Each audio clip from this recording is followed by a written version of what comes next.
Eu nunca vi nada assim na minha vida. Está olhando?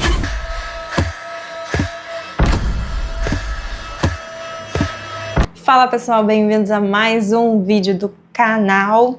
E hoje nós vamos falar sobre A Hora do Mal e Faça Ela Voltar. Os dois filmes de terror que estão dando o que falar na internet, estão aí como os melhores filmes de terror do ano. E eu assisti os dois no mesmo dia, fiz ali uma maratona no shopping. E agora eu vou contar pra vocês o que eu achei, quais foram as minhas impressões sobre os filmes. Será que eles são isso tudo mesmo? Qual que é o melhor filme de terror? Hora do Mal ou Faça Ela Voltar? Vem comigo pra descobrir, vamos lá. Vamos fazer ela voltar. Vamos começar com Faça Ela Voltar. Se você quiser assistir a minha primeira impressão ao trailer, quando saiu, vou deixar aqui na descrição que a gente já fez um vídeo aqui no canal sobre reagindo ao trailer. Qual que é a ideia desse filme de terror que tenha impactado fortemente as pessoas que assistem? Tem que ter estômago forte, isso eu já adianto. E como eu já tô acostumada a ver filme de terror, foi um pouco mais tranquilo pra mim. Não quer dizer que eu não senti agonia assistindo o filme, com certeza. Eu senti várias coisas assistindo esse filme e foi o que me marcou bastante.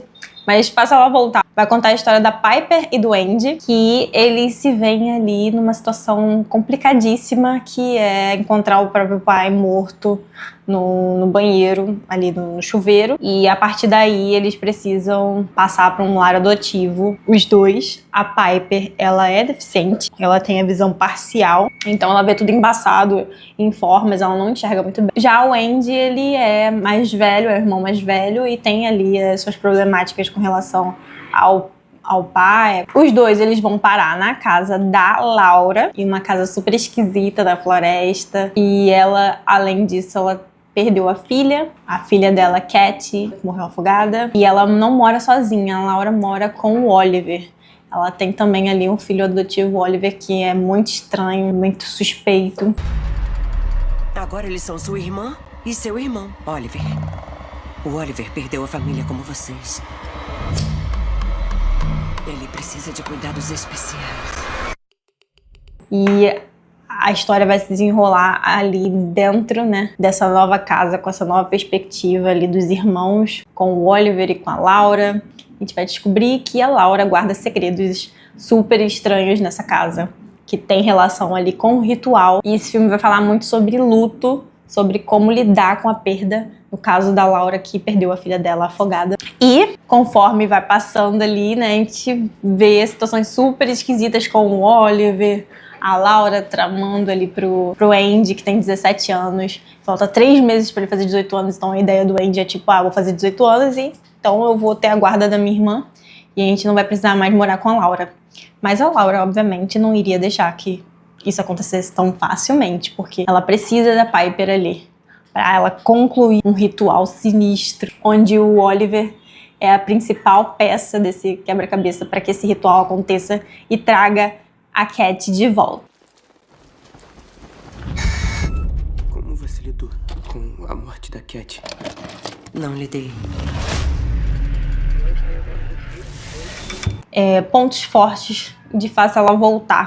O gore, tem ali um gore bem explícito em alguns momentos. Gosto da forma como eles utilizam a questão do luto para justificar os atos da Laura, não que sejam justificáveis, mas em certos momentos em que ela fala que ela não superou e como ela conta a relação dela com a filha, você entende a dor de uma mãe que não tem mais a filha e que faria de tudo, qualquer coisa, pra ter ela de volta. A gente descobre também coisas sobre o Oliver mais pra frente no filme que não ficam claras no início, então é legal que o filme guarde esse mistério. E na verdade a gente vê que o garoto tá ali possuído por um espírito maligno.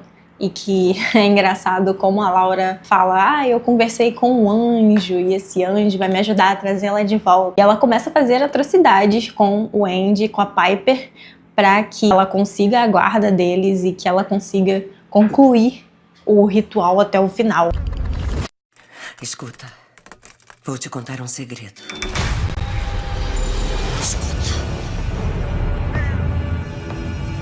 Eu falei com um anjo. Tem uma cena que é muito boa, muito boa, muito boa mesmo. Podem ficar tranquilos, vocês que não gostam de ver tortura de animais, não vai ter. Várias vezes no cinema eu fiquei agoniada na cadeira, sentindo nervoso ali de algumas cenas, porque é nervoso físico mesmo, por isso que tá a parte do gore, né? Você sente na sua pele o que tá acontecendo ali, você fica imaginando que aquilo tá acontecendo com você. E é um filme que tem consequências, então, putz, ninguém é invencível ali, né? Os protagonistas não são invencíveis. Vão ter várias cenas nesse filme que, além de impactá-las, vão marcar você e você vai sair do cinema com essas imagens na cabeça e vai relembrar. Então, acho que como proposta do filme serviu muito. Acho que é um daqueles filmes de terror que vai ficar com a gente por muito tempo, sabe? Que a gente sempre vai lembrar de algumas cenas. Eu achei, assim, muito, muito bom comparado a todos os filmes de terror que eu já vi esse ano. Então, faça ela voltar. Tem aí um lugarzinho aí no meu top 10 de filmes de terror, com certeza. Inclusive, final do ano, eu vou soltar esse top 10 com os melhores filmes de terror que eu assisti esse ano. Sim, super indico, vale super a pena. Tem a questão também que eu tinha comentado no react do trailer, que eu achei sensacional, que seria imaginar a Piper em momentos críticos e situações extremas, porque ela não tem a visão, né? Vai ter certos aspectos ali que estão fora do controle dela e ela está muito vulnerável. No trailer aparece, né, aquele círculo em volta de um perímetro na casa. É uma barreira e é uma prisão ao mesmo tempo. Vai ser importante aquilo para o desenrolar dos personagens. Então, tá tudo interligado. Então, se você não assistiu ainda, fica com isso na sua mente, de que ninguém sai ganhando, ninguém sai ileso desse filme. Escuta! Escuta! Escuta, escuta, escuta, escuta. Tem gente que acredita que o espírito fica no corpo por meses depois de morrer. Se ela voltar, pra mim aí é 4,5 estrelas fácil, dentro do gênero de terror, e o que isso é altíssimo. Me surpreendeu muito positivamente. Eu já sabia que eu ia gostar, mas não sabia que ia gostar tanto. Pra mim, marcou já o ano de 2025 como fácil, de longe, um dos melhores filmes de terror. Agora, entrando no A Hora do Mal, que é o mais falado aí como o melhor filme, que não sei o que, não sei o que lá. Aí eu, beleza, se tá todo mundo falando que é o melhor filme, eu tenho que ver A Hora do Mal pra ter certeza.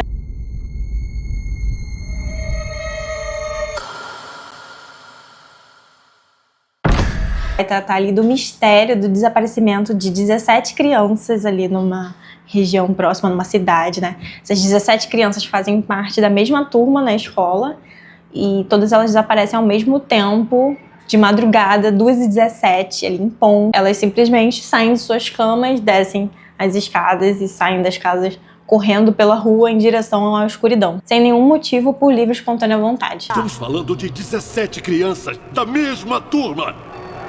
Quero saber o que aconteceu naquela sala. Por que só a turma dela? Por que só a dela? E nessa turma, que é da professora Gendy, é apenas um menino, uma criança que não desapareceu, que é o Alex. E aí começa, né, a cidade toda ali, tipo, o que aconteceu com as crianças, principalmente as famílias, tentando lidar com uma espécie de luto, porque é quase, sei lá, um mês e meio sem as crianças, e ninguém consegue descobrir, desvendar esse mistério de pra onde elas foram. Por quê? Se foi alguém, o que motivou. E esses pais, frustrados em não saber as respostas para esses questionamentos, eles começam a culpar a professora da turma, porque é muito estranho. E somente nessa escola, nessa turma, as crianças dessa sala que desapareceram. Eu queria dizer que eu sinto muitíssimo por tudo o que aconteceu. Ela devia ser presa até contar o que aconteceu. A verdade é que eu quero uma resposta, tanto quanto todos vocês. E o filme parte desse ponto em que eles começam a culpar a professora Justine. E qual que é o diferencial do A Hora do Mal em relação aos outros filmes de terror? Não espere um filme de terror com sustos direto. Ele realmente tenta inovar na forma como a narrativa, como a história é contada. Que é você contar cada capítulo, vamos dizer assim, pela perspectiva de um personagem, ele vai mudando. Então ele começa com a Justine, o ponto de vista dela desde do fato, quando aconteceu, até o momento em que tem a reunião ali na escola, e que os professores começam a culpar ela, e ela saindo ali da escola e sendo perseguida, acontecendo várias situações, e aí corta para outros personagens que estão ligados dentro desse círculo de situação. Então todos os personagens que vão aparecer ali, eles têm relação direta com o que aconteceu, eles sabem de alguma coisa. E essa forma de narrativa que o diretor escolheu, ele justamente funciona, sempre funcionou em livros, principalmente para quem está acostumado a ler livros com essa narrativa, porque para suspense é a fórmula perfeita para você contar ali quais são os mistérios, quais são os segredos para aquele espectador ou para aquele leitor. E isso faz com que a gente fique preso à história e fique mais conectado e querendo saber, querendo descobrir.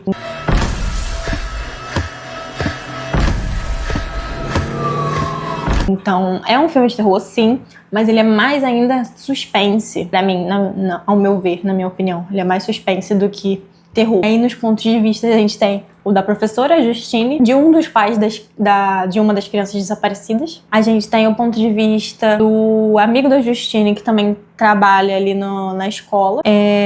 Temos o ponto de vista do James, do rapaz que é um morador de rua, usa drogas, ele acaba roubando para sustentar esse vício dele. E o que ele tem a ver com isso tudo? É que ele acaba, por incidente, entrando na casa do Alex, que é a criança que não desapareceu e tem tudo a ver com esse mistério. E aí o James acaba presenciando certas coisas lá na casa do Alex. Tem o ponto de vista do policial também, que é o meio que par romântico secreto da Justine. E tem o ponto de vista do próprio Alex. É a chave principal que conecta todos esses personagens e que revela o porquê que essas crianças desapareceram.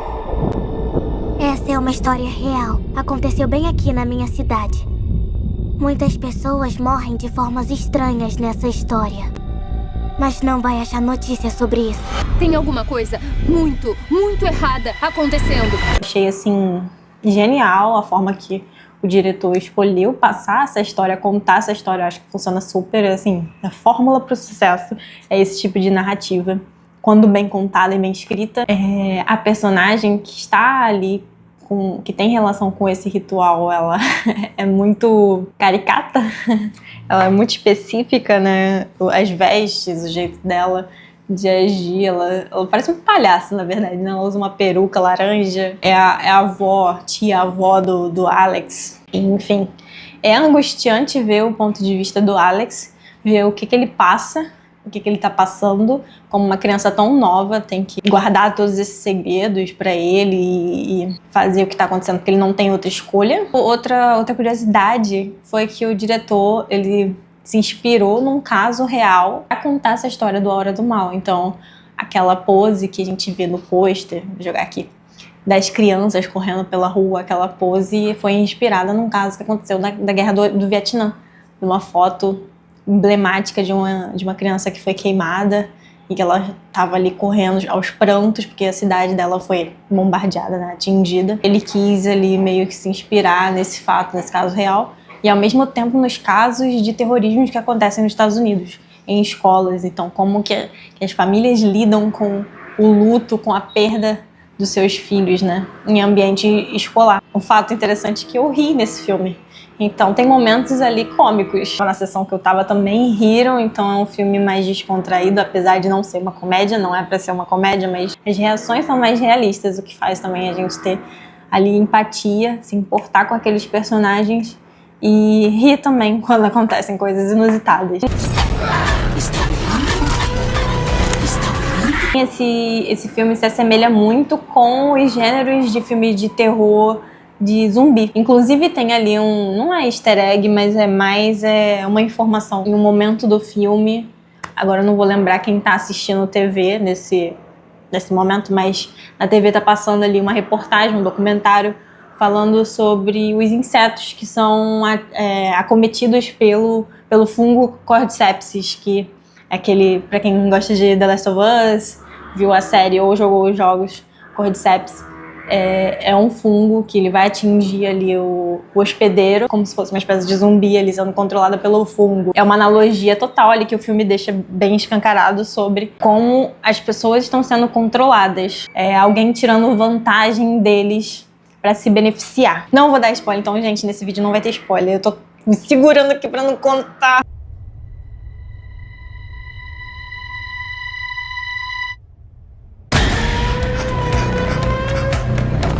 Então, assim, quanto à proposta do filme de inovar na narrativa, gerar esse suspense, esse mistério, essa curiosidade, abordar esse lado aí mais humano de luto também, né? A gente tá falando aí de 2 filmes de terror que tratam de luto. É mais sobre isso, sobre controle do ser humano e você utilizar ali pros seus próprios benefícios. Óbvio que eu gosto mais de susto, possessão, demônio, essas coisas assim, mas são cenas também que marcaram, sabe? Principalmente as perseguições. Inclusive, cara, as cenas de perseguições, como foi filmado dentro do carro, câmera no carro, ponto de vista assim de direção do carro, o cara sendo perseguido, a perseguição das crianças, tem uma parte que as crianças estão perseguindo, mas pro final, gente, eu achei assim incrível, incrível. Então, os filmes de terror desse ano estão de parabéns. Da produção mesmo, né, da produção do filme, dos efeitos e de como é filmado aquilo para passar maior realismo e um outro nível, né, de tensão, sem ser found footage. Vale super a pena, A Hora do Mal. É um filme que ele é redondinho. Eu vou dar 4 estrelas. Pro Faça Ela Voltar eu dei 4,5, mas eu vou dar 4 estrelas somente porque não é muito o gênero de terror de filme que eu gosto de assistir.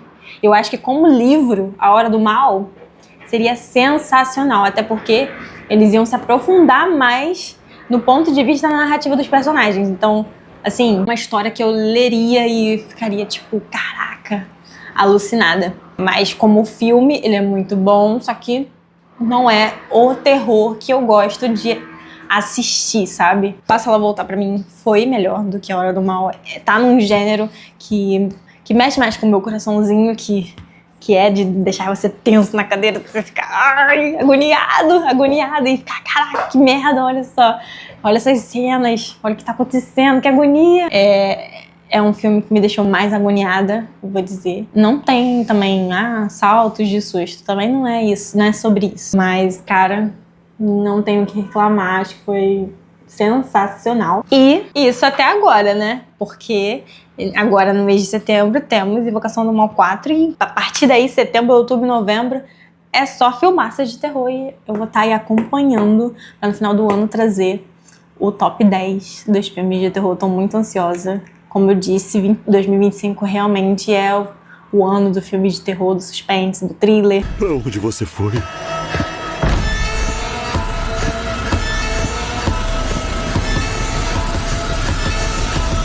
Eu tô amando, né?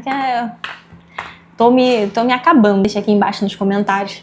Você concorda comigo? Você também achou Faça Ela Voltar melhor do que A Hora do Mal? Os dois, ambos, muito bons mesmo. E finalmente filmes que estão puxando a gente de volta pro cinema, né? Não sei se vocês estão reparando nisso. Renovando, né, o gênero do terror e outros gêneros também, né? Então é isso, pessoal. Já se inscreve aqui no canal, curte, comenta, compartilha, ativa o sininho pra você receber os próximos vídeos e ficar atentos aqui nas minhas atualizações. Tô bem animada para o que vem a seguir, então a gente se vê no próximo vídeo. Me esperem que eu vou vir com mais novidades. Tchau, gente. Valeu. Beijo.